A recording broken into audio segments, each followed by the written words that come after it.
Merci, monsieur le modérateur.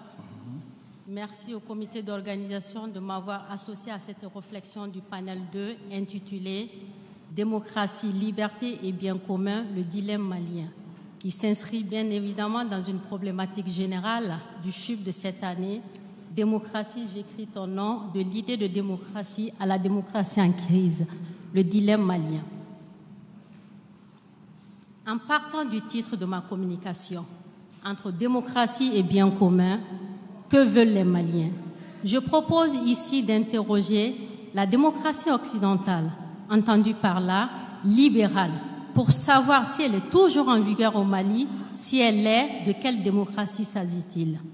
Quand on parle de démocratie, que ce soit au Mali, en France, aux États-Unis, on pense avant tout à la constitution du pays, aux textes fondamentaux.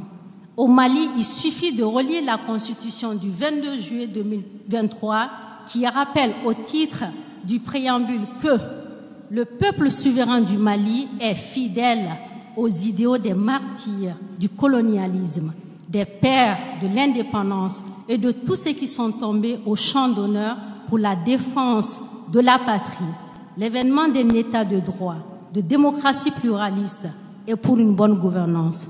La même constitution affirme la volonté de renforcer les acquis démocratiques de la révolution du 26 mars 1991 et de promouvoir les idéaux de la refondation portés par le peuple malien. De même que les conclusions des assises nationales de la refondation de l'État, je cite, « préserver le régime de la pluralité comme acquis démocratique ». Est-ce suffisant pour dire que les Maliens aspirent toujours à cette démocratie? Celle qu'on appelle démocratie libérale est née en Occident, notamment en Grande-Bretagne et aux États-Unis. Surtout après les événements de 1989, la chute du mur de Berlin, la fin de la guerre froide et surtout le triomphe de la démocratie dans une partie du monde. C'est progressivement imposé dans l'opinion comme le meilleur système politique, ou du moins, pour reprendre les mots de Churchill, la pire forme de gouvernement à l'exception de toutes les autres qui ont été expérimentées au fil du temps. Cette démocratie moderne n'en est pas pour autant universelle. Elle est le résultat d'une mondialisation animée principalement par les États qui s'en réclament.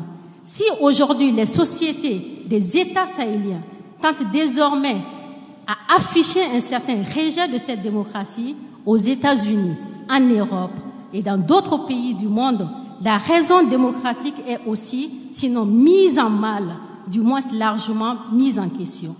Dans un texte paru en 1982, Claude Lefort définit la démocratie comme le lieu vide du pouvoir, en ce sens que le pouvoir ne peut être approprié. Il devient un espace symbolique, donc pas localisable dans le réel. Cette vacance du pouvoir permet de reconnaître que son fondement ultime échappe toujours, empêchant ainsi toute dérive totalitaire. Enfin, par démocratie, on entend un régime politique dans lequel la dévolution du pouvoir d'État est soumise au vote dans des conditions transparentes de concurrence et de participation. Je m'arrête un instant sur cette démocratie électorale qui semble ne plus être la plus convaincante ni la plus pertinente pour les Maliens eu égard du taux de participation qui avoisine autour des 30%. Je pense que ça a été dit ce matin. Qu'est-ce qui sera à la base de cette crise de légitimité? Pourquoi l'engouement pour le vote n'augmente-t-il pas au fil du temps au Mali? Est-ce que l'élection sera le seul mode valable de désignation des gouvernants aujourd'hui? N'est-il pas temps de remettre en débat d'autres modèles de gouvernance qui seraient portés par une forme de guidance qui pourrait être une guidance religieuse, soit une guidance militaire, voire une guidance traditionnelle, ou encore une démocratie qui s'inscrira dans une gouvernance plus juste, plus partagée autour du bien commun. Il faut dire que l'organisation régulière des élections, libres et transparentes, est le critère le plus souvent utilisé à l'échelle internationale pour évaluer le caractère démocratique d'un régime politique. L'inhérence des élections à la démocratie est, du reste, clairement affirmée par les déclarations universelles des droits de l'homme en ces termes. La volonté du peuple est le fondement de l'autorité des pouvoirs publics. Cette volonté doit s'exprimer par des élections honnêtes qui doivent avoir lieu périodiquement au suffrage universel égal et au vote secret, ou souvent une procédure équivalente assurant la liberté du vote. Déclaration universelle des droits de l'homme, article 21, alinéa 3. Pourtant, le lien entre démocratie et élection n'a toujours pas été une évidence. Pour les penseurs modernes du gouvernement représentatif, la désignation des gouvernants par élection avait un caractère aristocratique. Elle était destinée à sélectionner les meilleurs pour gouverner, une manière de découvrir et de constituer la véritable légitimité aristocratique. On sait aussi que l'élection, même au suffrage égal, fut pratiquée dans des conditions et pour des raisons étrangères à la démocratie. Par exemple, pour la désignation des évêques, celle souvent des recteurs ou des universités médiévales de la première modernité. Cependant, dès le début du XIXe siècle, le suffrage universel devient une évidence pour toutes les démocraties. Aujourd'hui, la démocratie électorale paraît remise en cause par ce que d'autant appellent la crise de la représentativité. Celle-ci est avant tout une crise de la force légitimante de l'élection. C'est dans ce contexte que certains acteurs politiques proposent de mettre en œuvre des pratiques anciennes qui ne passent pas forcément à mettre un bulletin dans l'urne, mais d'une guidance qui relève d'un certain état de droit, d'une certaine légitimité et du bien commun. Je voudrais préciser ici que la notion du bien commun relève tout d'abord de l'idée de responsabilité, voire de redevabilité. Un bien peut être commun, en ce sens qu'il rapporte aux conditions d'épanouissement, non pas des individus qui constituent la communauté, mais plutôt de la communauté elle-même. Concrètement, les biens communs sont les ressources générées collectivement par une communauté selon une forme de gouvernance définie par cette même communauté. Ce sont des personnes concernées par une ressource qui sont légitimes pour en déterminer les règles d'accès. Dans cette poursuite de biens communs, l'État doit accepter certaines contraintes ayant priorité sur ce bien, c'est-à-dire les droits et les intérêts fondamentaux de ses citoyens qui justifient le juste. Si on se réfère à la définition classique de la démocratie, qui est la reconnaissance des droits du peuple à gérer librement leurs affaires, il revient aux Maliens d'apporter librement leur contribution à l'enrichissement de ce débat. Car la légitimité démocratique souhaitée ou souhaitable pour les Maliens devrait être pensée de manière pluralisée et intégrée, en s'appuyant sur son histoire politique qui remonte aux empires du Moyen-Âge, en passant par la colonisation et surtout par la forme contemporaine de l'État malien.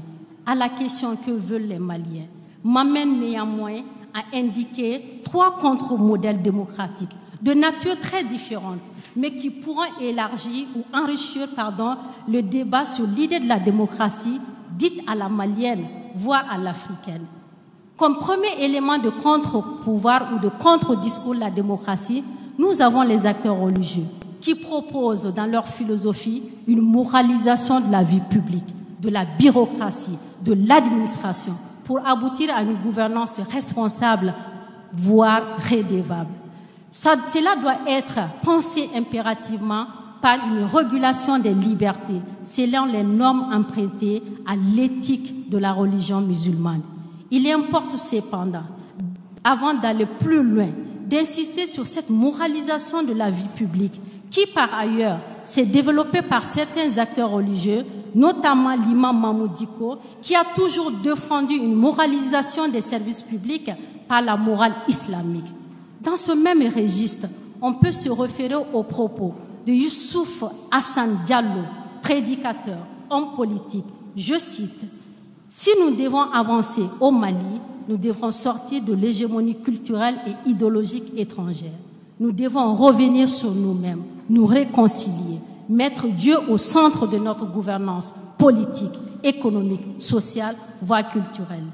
Il faut donc adopter l'islam, qui est la religion de 90% de la population, comme religion d'État. Je le cite, un extrait du grand débat qu'il a fait le 17 avril 2023. Cette proposition d'un État islamique a déjà été expérimentée au XIXe siècle par la Dina sur la ville de Hamdalaï, puis avec le contre-djihad de El Fouta qui donnera le calife de Bayangara à celui de Ségou avec Amadou avant de disparaître avec la conquête coloniale française en 1893. Et là, je cite Gilles Holder, 2023. Du reste, l'État islamique proposé par une partie de la classe politique malienne ne peut idéologiquement se référer à une république laïque. Il est même contraire à la laïcité de l'État, qui, de passage, n'a jamais été mise en cause dans les régimes politiques successifs, y compris dans la nouvelle constitution du 23 juillet 2023. Mais précisément, c'est à partir des années 2000 qu'on voit une rhétorique de la laïcité sur l'espace politique qui permet tout simplement à ces acteurs religieux de remettre en cause l'État démocratique dans sa capacité à réguler la société. En même temps, être contre la démocratie ou contre la laïcité, est-ce une manière pour les religieux de s'approprier tout simplement le régime politique dans lequel les Maliens veulent être et ne plus accepter l'imposition de l'extérieur sur la démocratie? Il n'y a évidemment aucune difficulté à imaginer que, dans les conditions d'une société pluraliste et laïque, les citoyens et même le pouvoir animé de convictions religieuses fortes puissent chercher à faire partager le contenu de leurs convictions en travaillant à le glisser dans une dialectique de raison accessible au sens du bien commun. Mais une chose est la condition des croyants sincères dans une société pluraliste et laïque. Une autre est une société qui réclame ouvertement et publiquement son attachement à une religion et en accepte dans sa vie quotidienne, d'où la notion de guidance religieuse. Face à ce type d'État, une autre catégorie d'acteurs majeurs défend quant à elle le principe de l'endogénisation de la démocratie à partir des traditions et des valeurs culturelles maliennes. Pour eux, le projet de reviser la démocratie passe nécessairement par les modèles impériaux. On comprend par là que la tradition et la culture peuvent être un bon réceptacle pour incruster la démocratie. On sait aussi que la plupart des nations africaines, avant la colonisation, étaient constituées en royaume dont l'organisation n'était pas éloignée de celle de la monarchie parlementaire britannique. Les affaires de la cité étaient réglées autour des arbres à palabres, avec la participation des populations ou de leurs représentants. C'était le temps de légiférer, de déclarer, de juger. Dès lors, on peut sans équivoque établir un parallèle entre la structure des chefs traditionnels et notables à celle des chefs d'État et notables. De ce fait, le pouvoir était délégué, les peuples étaient associés à la gestion des royaumes. On assistait déjà à une forme d'élection des chefs où il s'agissait pour les populations de s'aligner derrière le candidat de leur choix.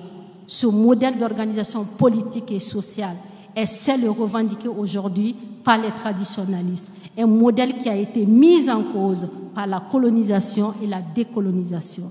Lors des assises nationales de la refondation, des recommandations fortes ont été faites pour la bonne pratique de la démocratie en ce sens. Premièrement, il s'agit d'organiser une recherche sur les traditions en vue d'une meilleure prise en compte de nos valeurs traditionnelles dans la pratique démocratique du Mali. En deux, valoriser les systèmes d'écriture endogènes qui font partie de notre patrimoine culturel, à savoir l'Onko, le Massamba, le Tifigna. 3. De redéfinir les valeurs traditionnelles en fonction de la charte de Kourkanfouga. 4. De promouvoir le Sinangouya. 5. De développer les produits autour de notre folklore. Et 6. D'officialiser les journées autour de Djomminekene. En 2023, suite aux recommandations des assises nationales, une équipe d'experts a été constituée et pour mettre en œuvre un référentiel sur la charte d'éthique et des valeurs au Mali.